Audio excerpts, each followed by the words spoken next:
A 9-year-old girl who is the sole survivor of her family's brutal massacre, telling investigators she watched her mother get the knife out of the kitchen and one by one brutally stab and kill her father and 4 siblings.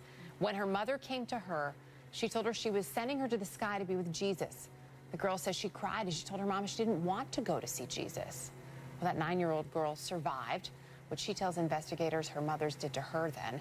Now, just 3 weeks later, she is out of the hospital. She is back in the arms of her extended family, where she says she doesn't feel alone. With her uncle by her side, she spoke exclusively with our affiliate, WSB. Your uncle says that he loves to see you smile. Do you love to see him smile?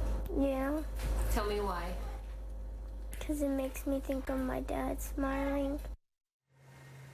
Psychotherapist Dr. Kathryn Smerling is with us here. Now, we should point out in that interview we saw her playing with her cousin. She was smiling. She seemed like a happy 9-year-old girl. The reporter pointed out of respect for the family, they didn't ask her about what she saw or what happened.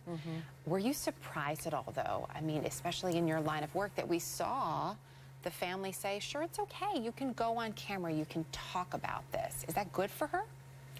Well, obviously, it was something that she agreed to as well. I think she's probably basking in all of the attention that she's getting right now, which takes the place of numbing the pain that she's really feeling. It's unfathomable what she has just been through.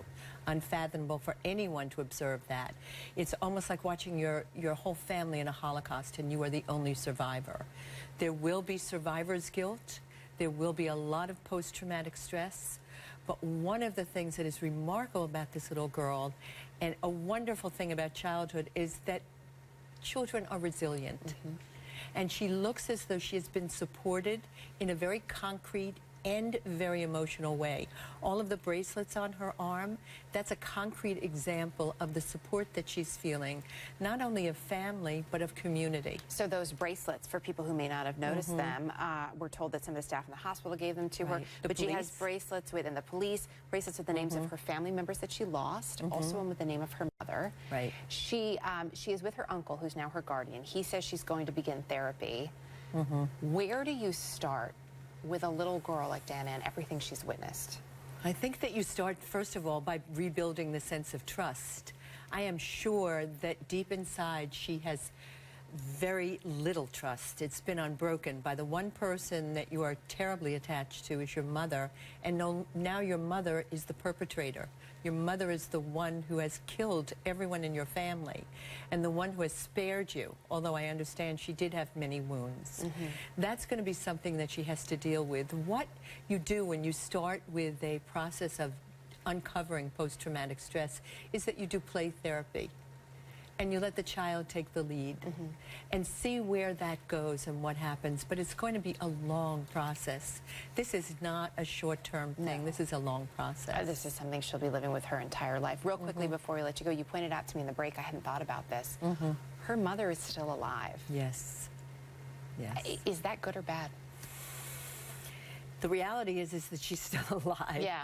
And the reality is that as much as she will hate her mother and as much as she will be angry at her mother, there's a part of her that will also love her mother.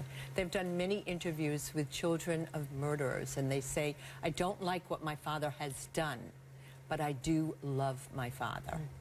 And they will more than likely find out that the mother is mentally unstable and has something which has caused her to do this, because this is not even within the realm of normalcy. They will discover that she's emotionally unstable.